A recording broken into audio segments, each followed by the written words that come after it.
Oke, guys, ya, saya menyampaikan semacam informasi buat teman-teman ya yang ikut pendukung Anies agar jangan pesimis dulu, di mana kita sedang berjuang di dalam hal ini memperjuangkan hak kita atau suara-suara yang telah dikumpulkan oleh KPU pusat. Tentu kita tidak begitu pasrah saja dengan adanya informasi tentang dugaan manipulasi suara yang telah diinput oleh KPU, di mana ada perbedaan dengan kenyataan di lapangan dengan di web KPU. Salah satu contohnya yang perlu saya informasikan kepada pendukung Anies Baswedan bahwa salah satu data-data yang saya kumpulkan adalah misalnya suara Anies ya 200 sekian-sekian, sementara suara Prabowo katakan 117, namun di dalam web KPU itu suara Prabowo mencapai 600. Bahkan di sana tertulis jelas-jelas itu tidak sesuai dengan formulir C1. Nah, oleh karena itu kita kan di web KPU ada semacam pengajuan permohonan informasi publik Komisi Pemilihan Umum. Ini saya sedang buka dari pagi website KPU, kadang bisa buka, kadang tidak bisa, ya. Kita tidak tahu di mana persoalannya, tetapi sebagian saya bisa buka tentang hasil-hasil perhitungan sementara. Namun ada di sini yang membuat kita tidak pesimis untuk mengajukan permohonan informasi publik kepada Komisi Pemilihan Umum untuk mengklarifikasi terkait suara yang menggelembung di pihak 02. Ini wajib harus kita tahu siapa yang memasukkan data-data yang melebihi daripada formulir C1. Ya kan? Jadi jangan sampai ada markup suara untuk memihak kepada paslon tertentu. Itu tidak kita kasih apa itu. Nah, oleh karena itu tentu ada syarat untuk mendapatkan informasi yang harus kita dapatkan dari KPU pusat atau KPU RI, bahwa tata cara di dalam pengajuan informasi di dalam hal mendapatkan keterangan yang benar di web-web KPU yang telah masyarakat bisa akseskan dan bisa melihat fakta-fakta tidak sesuai dengan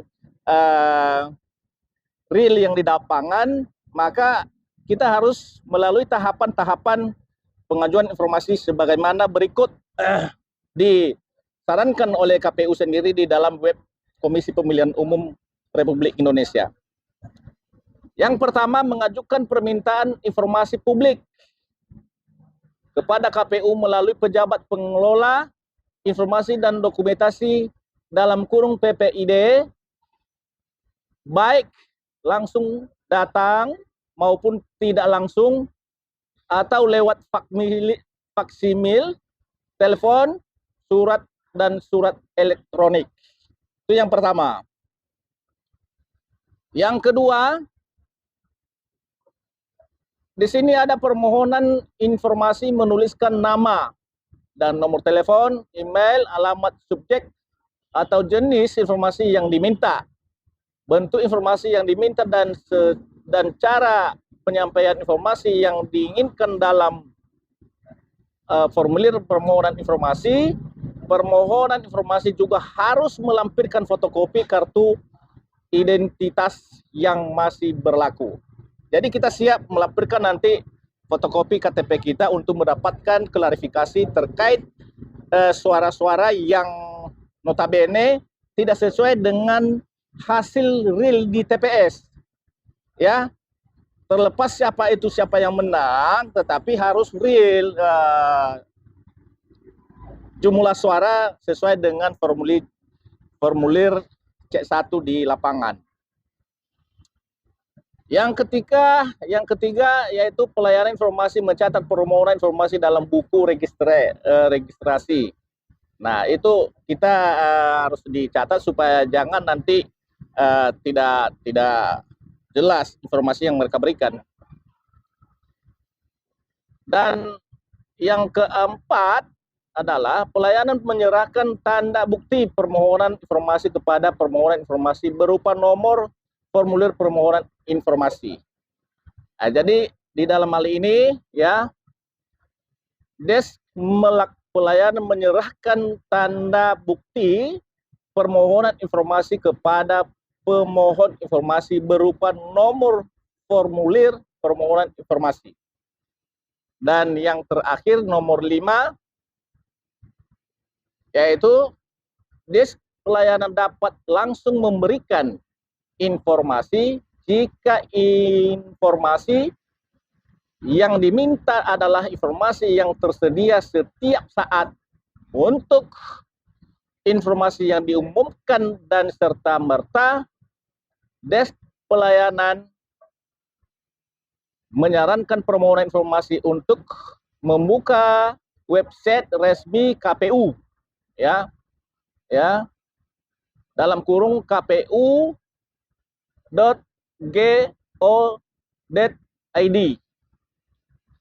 Untuk jenis informasi lainnya, PPID akan memberikan jawaban tertulis apakah dapat memenuhi permohonan informasi atau tidak memenuhi dengan disertai alasan dalam hal permohonan.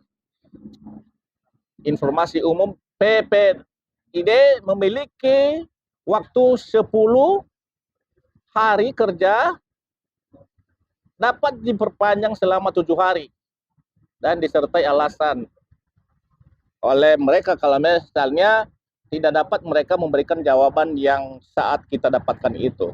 Nah, selanjutnya setelah kita mendapatkan penjelasan itu kita cocokkan dengan data yang ada di lapangan. Nah, seluruh TPS yang ada itu gunanya TPS itu pakai nomor supaya jelas. Jadi di dalam hal ini kawan-kawan juga yang mengerti tentang web bisa membuka web KPU, silakan buka dan cek TPS Anda apakah sesuai dengan yang di-upload atau di-input di dalam web KPU. Jadi diurut satu persatu, misalnya saya di Kecamatan Marpoyang Damai, Kelurahan Sidomulyo Timur, Kota Pekanbaru, di mana TPS yang saya nyoblos, itu saya cek apakah, misalnya saya memilih di TPS 030 di Kecamatan Marpoyang Damai atau Kelurahan Sidomulyo Timur, kalau misalnya ditemukan tidak sesuai angka suara masing-masing calon presiden dengan yang di-upload atau yang di-input KPU, maka kita bisa dokumentasikan supaya bisa kita bawa nanti ke MK. Nah, nanti di MK nanti kita akan beberkan yang tidak sesuai, yang kita tidak terima dengan adanya hal-hal seperti itu.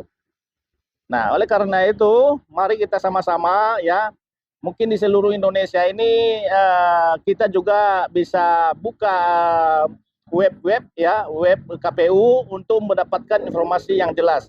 Saya mulai dari tadi malam, saya buka terus web KPU ini untuk memantau suara yang masuk di sana. Dengan dikirim dari daerah, mungkin ada tim-tim yang KPU yang cepat dipoto langsung dikirim ke KPU gitu.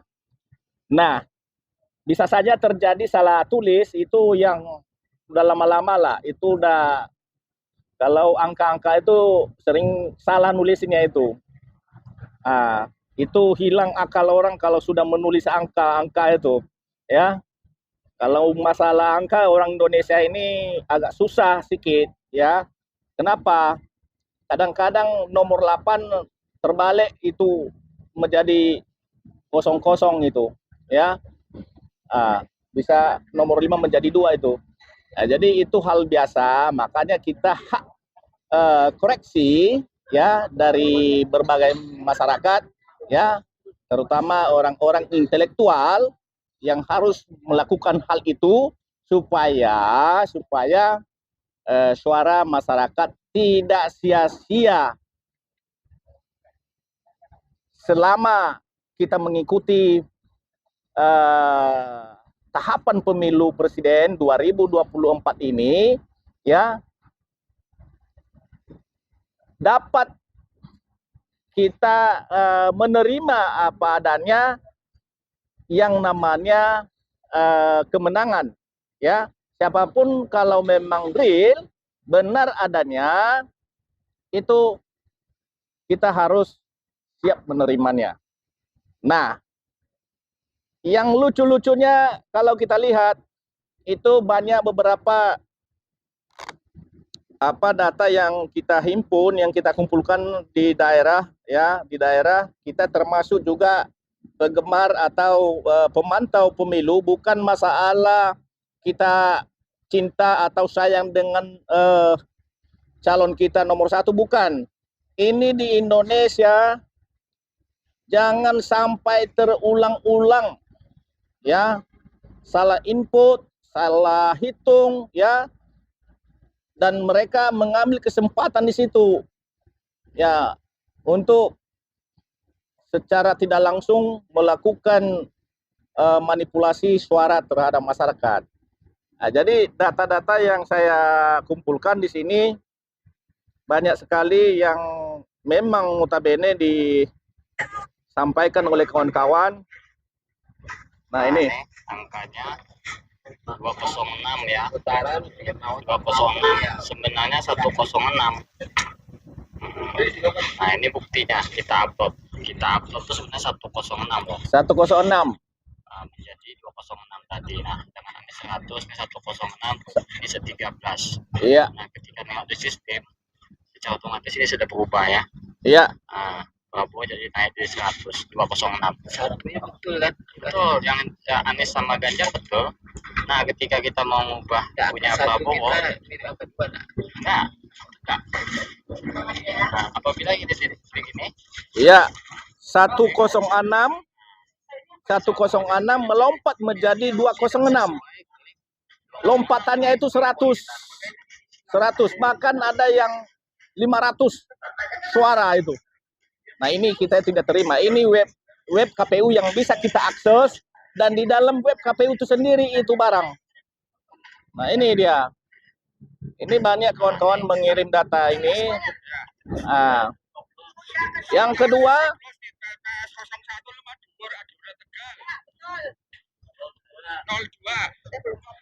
nah, surat suara sudah tercoblos duluan. Nah, ini siapa yang mencoblos ini? Ini KPU. Ini KPU ini kan kertas baru cetak. Salah satu kontraktor yang mencetak kartu ini kok duluan ditusuk itu barang. Ini buktinya, ini sudah internasional orang melihat itu. Banyak itu orang Indonesia di luar sana itu melihat itu. Kan malu kita. Masa kertas yang baru keluar percetakan sudah tercoblos itu. Ya. Alah, pening kepala aku melihatnya ini. Nah, ini Nah, ini pelanggaran baiknya di sini ada memang di kabupaten juga terjadi ini ada semacam orang-orang yang bertugas di TPS. Dia tunggu orang yang mencoblos. Dia lihat itu kan orang yang mencoblos kan secara tidak langsung dia merasa diintimidasi itu siapa yang dia cucuk. Jangan-jangan itu kalau ada jagoan dia di situ itu yang jadi apa yang dia harus lihat secara langsung bahwa jelas-jelas dicoblos itu sudah tidak baik itu. Ini banyak saya dapatkan informasi. Nah, pejuang 01 ya. 03 yang ditayangkan di TV dan di website kebanyakan itu adalah quick count, itu sampling mirip dengan survei yang mereka lakukan sebelum pemilu. Ya, oke. Kalau hasilnya Oke, kita terima itu. Ya, nomor cari-cari duit itu. Nah, ini. Bismillahirrahmanirrahim. Assalamualaikum warahmatullahi wabarakatuh. Yuk, para penjaga kewarasan. Saya ingin menjelaskan secara live informasi mutakhir mengenai perolehan suara. Nah, ini abang kita Pak Bambang Wijayanto ini ya sedang memberikan keterangan pers atau keterangan kepada pendukung Anies agar tenang ya, karena suara yang masuk pada jam 9 malam itu baru 5% ya, tetapi sudah banyak orang yang melakukan semacam pesta kemenangan. Ya memang kita tidak urusan di situ, mau pesta mau apa dia terserah, tetapi ini kan mempengaruhi masyarakat ya, kurang enak lah. Orang belum tahu hasil pilpres sudah pesta pora gitu. Bukan itu yang kita inginkan di Indonesia ini kalau menang, tetapi apa yang harus mereka lakukan untuk rakyat ya. Bagaimana cara membayar utang supaya jangan dibebankan kepada masyarakat ya. Apakah itu perusahaan negara, hasil-hasil dari perusahaan negara itu bisa diarahkan keuntungannya itu membayar utang negara, atau harus juga dibebankan kepada masyarakat yang tidak mempunyai ya pekerjaan, penghasilan, untuk makan aja susah. Nah, ini kan harus dibebankan kepada rakyat utang-utang yang ada, untuk membayar utang yang ada. Padahal rakyat kita itu kerja aja nggak ada, dibebankan utang. Nah, bagaimana cara teknis membebankan utang itu? Yang pertama, pemerintah menaikkan harga BBM yang utama di tengah-tengah masyarakat, di mana BBM ini kita di mana sekarang ini di mana-mana kota atau di mana-mana daerah, desa, itu kita menggunakan sepeda motor dan membeli minyak. Ya. Nah, minyak dimahalkan. Nah, dari situ nanti dikumpulkan oleh negara itu bayar-bayar utang itu. Semua kena pajak kita, padahal kita pekerjaan kita ini masih gado-gado gitu loh. Ya kan? Boleh dihitung masyarakat itu siapa yang kerja yang mempunyai gaji pokok di atas 3 juta itu. Mana cukup untuk makan, harga barang begitu tinggi. Kan luar biasa. Jadi ya terserah lah, kalau memang happy-happy mereka pesta tidak masalah, itu urusan mereka lah ya. Tetapi kita tidak menginginkan hal itu terjadi sebenarnya. Kenapa Indonesia ini di dalam keadaan masih utang sangat besar gitu. Takutnya utang ini nanti negara ini tidak sanggup bayar. Kenapa? APBN kita itu sekitar 2.000 triliun atau mencapai 4.000 triliun setahun penghasilannya ya, karena pelaksanaan penyelenggara keuangan negara itu kan ada semacam sisa-sisa uang yang harus juga menjadi tambahan pendapatan selanjutnya. Nah, ini kalau misalnya kita sudah mempunyai utang di atas 10.000, kalau misalnya orang minta secara paksa, kan harus dibayar. Nah, sementara APBN kita itu baru sekitar 4.000 triliun atau di bawah 4.000 triliun setiap tahunnya. Lalu bagaimana kalau disita uang itu harus digadaikan APBN itu untuk membayar utang. Bagaimana gaji pegawai negeri negara kita, ya, dan bagaimana kalau terjadi bencana alam yang tiba-tiba, kita utang kemana lagi? Kalau memang harta kita tidak ada di Indonesia ini. Rakyat diminta sama rakyat, makan aja susah. Nah, jadi itu salah satu perjuangan kita ini, agar pemerintah itu kalau memang sudah pernah menyatakan tidak mau ngutang, supaya tegak badan kita sedikit kepada negara-negara lain, ya jangan tuh ngutang, ya kan?